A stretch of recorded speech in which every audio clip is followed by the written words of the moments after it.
James 1:27. Religion that God our Father accepts as pure and faultless is this: to look after orphans and widows in their distress and to keep oneself from being polluted by the world. At the end of last year, as part of Student Impact's initiative to care for and love widows and orphans, we sent a team from South Barrington all the way to Zambia to meet the students at Samfya High School. The trip was full of things to see and hear and learn and discover, some beautiful and some devastating.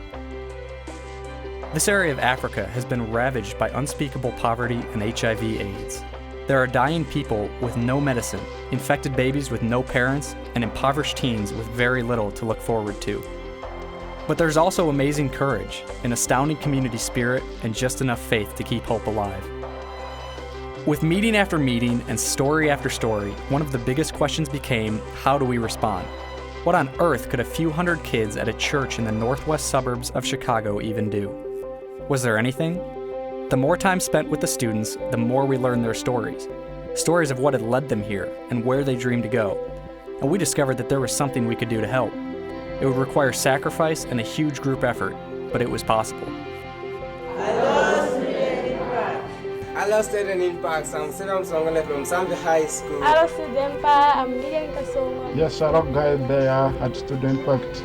This is the voice of Mambo Christoph at Samfya High School. The students at Samfya High School know that their only way to a better life is through college. This is complicated by the reality that while these students are ambitious and hardworking, they do not have the simple necessity of textbooks. Imagine trying to study for exams with nothing to study from. We realized that the biggest way we could impact the future of these students was to provide them with hope for another way. Practically, hope looked like textbooks. So we came back and got to work fast. We found out that $25 would provide enough books for one student's entire high school career. In order to provide books for each one of the 1,000 students at Samfya High School, we would need to raise $25,000. But the question was, could we do it alone? Could Student Impact, without the help of the rest of the church or adults, really raise $25,000? The challenge was set forth and explained. We prayed as a community for God to prompt us, and we made pledges. Slowly but surely, time passed and checks came in. And we are so excited to finally celebrate that 1,000 students at Samfya High School are going to get the books that they need to study and prepare for a brand new future. Way to go, Student Impact.